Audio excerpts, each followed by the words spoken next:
तो देखिए हमारी ये क्लास 10th की आज की पहली क्लास है। तो आज हम सबसे पहले त्रिकोणमिति जो है शुरू करने जा रहे हैं। तो पहले हम इसका परिचय देख लेते हैं। तो देखिए त्रिकोणमिति क्या होता है।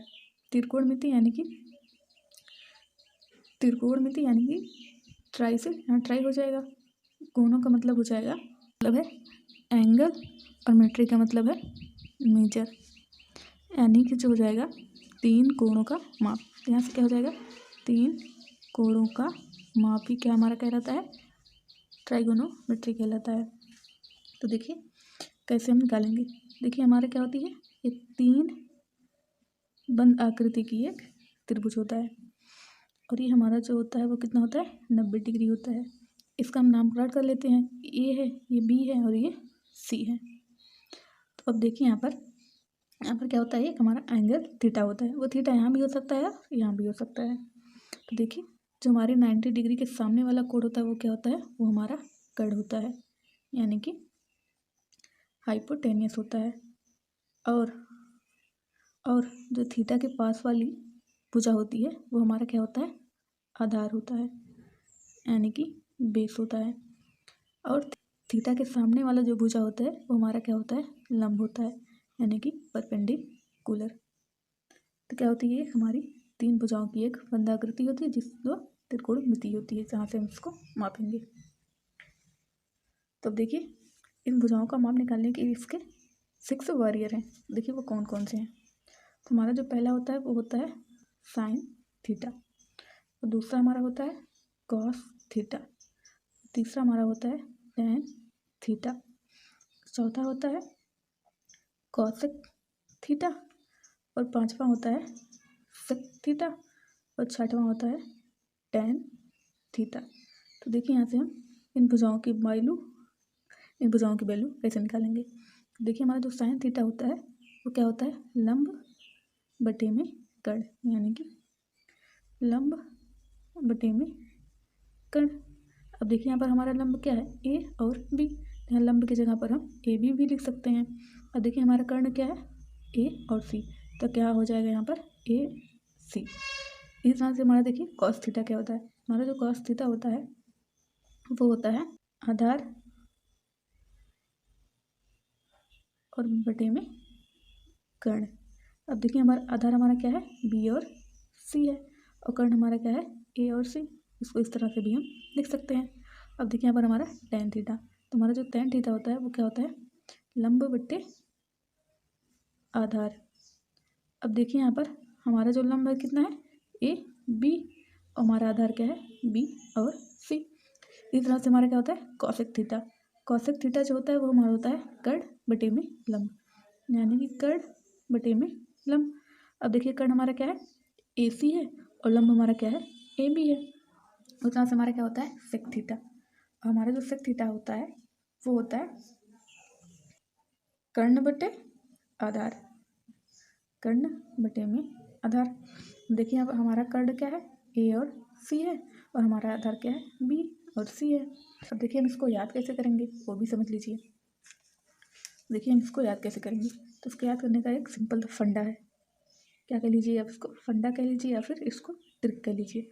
वो ट्रिक क्या है, लाल बटे कक्का, यानी कि हमारा जो यल है वो क्या है, हमारा यहाँ पर यल हमारा है लंब, और ए हमारा क्या है यहाँ पर आधार, और के हमारा यहाँ पर क्या है, कर्ण है। तो देखिए यहाँ से हम कैसे इसको निकालेंगे। तो देखिए हमारा जो फर्स्ट वाला होता है, यानी कि ये हमारा क्या होता है, साइन थीटा, और जो हमारा दूसरा होता है ये क्या होता है, कॉस थीटा, और जो हमारा तीसरा होता है वो क्या होता है, टेन थीटा। अब देखिए हमारा साइन थीटा क्या है, लंब बटे कर्ण। देखिए हमने आपको क्या बताया, ये हमारा साइन थीटा क्या निकल कर आया, लंब बटे कर्ण। देखिए यहाँ से प्रूफ हो गया था कि लंब बटे कर्ण। यहाँ देखिए कॉस थीटा क्या होता है, आधार बटे कर्ण। देखिए कॉस थीटा आधार बटे कर्ण।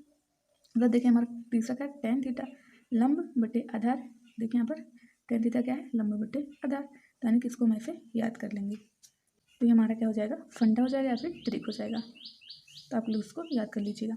तो अब देखिए इसके हम व्युत्क्रम देख लेते हैं। किसके व्युत्क्रम, साइन थीटा के, कॉस थीटा के, और टेन थीटा के। हमारे जो तीन वेरिएबल होते हैं वो क्या होते हैं, साइन, कॉस और टेन। इनका जो अपोजिट होता है वो होता है, साइन का अपोजिट हो जाता है कॉसेक थीटा, और कॉस थीटा का अपोजिट क्या हो जाता है, सेक थीटा, और टेन थीटा का अपोजिट क्या हो जाता है, कॉट थीटा। देखिए कैसे, देखिए अगर साइन थीटा बराबर हमारा लंब बटे कड़ है, यानी कि L/K है, तो इसका अपोजिट क्या है, कॉसेक थीटा। जब इसका अपोजिट कॉसेक थीटा है तो क्या होगा, ये भी अपोजिट हो जाएगा, यानी यहाँ पर क्या हो जाएगा, कर्ण बटे लंब। इस तरह से हमारा कॉसेक थीटा मिल जाएगा। तो देखिए हमारा कॉसेक थीटा क्या आया, कर्ण बटे लंब, यानी कि साइन का अपोजिट हो जाता है। उसी तरह से देखिए हमारा कॉस का अपोजिट क्या होता है, और देखिए हमारा कॉस थीटा क्या होता है, देखिए हमारा कॉस थीटा क्या है, आधार बटे कड़, A/K। अब देखिए कॉस थीटा का अपोजिट क्या है, सेक थीटा। सेक थीटा अगर अपोजिट है तो ये भी क्या हो जाएगा, अपोजिट हो जाएगा, यानी कि हो जाएगा कर्ण बटे आधार। देखिए यहाँ पर हमारा सेक थीटा क्या होगा, कर्ण बटे आधार।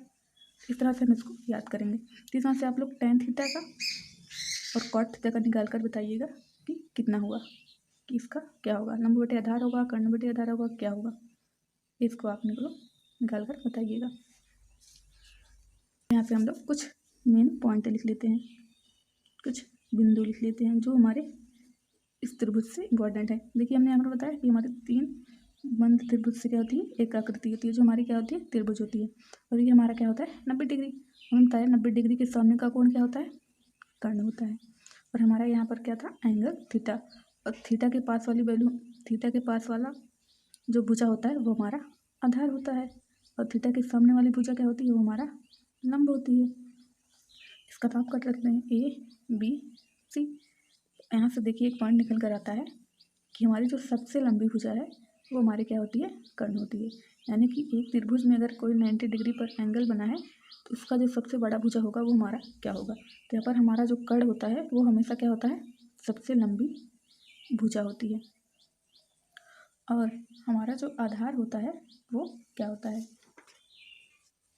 देखिए हमारा आधार जो होता है, थीटा के पास वाली वैल्यू, थीटा के पास वाली भुजा क्या होती है, वो हमारा आधार होती है। और थीटा के सामने वाली भुजा, थीटा के सामने वाली, थीटा के सामने वाली भुजा क्या होती है, वो हमारा लंब होती है। देखिए इसी आकृति को अगर हम ऐसे बना दें, ये हमारा क्या होता है, 90 डिग्री होता है, ABC इसका नाम कर देते हैं। देखिए यहाँ से हम क्या करते हैं, इस बार थीटा हम यहाँ ले लेते हैं। तो अब देखिए हमारा जो कर्ण होगा वो क्या होगा, 90 डिग्री के सामने का, मतलब ये हमारा क्या हो जाएगा, कर्ण हो जाएगा। हमने बताया कि हमारा आधार क्या होगा, थीटा के पास वाली भुजा। तो देखिए यहाँ पर थीटा के पास वाली भुजा कौन सी है, ये है। तो इस बार हमारा आधार कहाँ हो जाएगा, यहाँ पर हो जाएगा। यानी कि यहाँ से एक चीज़ निकल कर आया कि थीटा के जो पास वाली वैल्यू होगी वो हमारा आधार होगा। अब देखिए हमने क्या होता है, लंब क्या होता है, थीटा के सामने वाली भुजा। तो थीटा के सामने वाली भुजा हमारी क्या हो जाएगी, कि हमारी इस बार यहाँ पर लंब हो जाएगी। तो आई होप आपको समझ में आया होगा। अगर अच्छी लगी हो क्लास को लाइक, कमेंट और शेयर जरूर करना। धन्यवाद।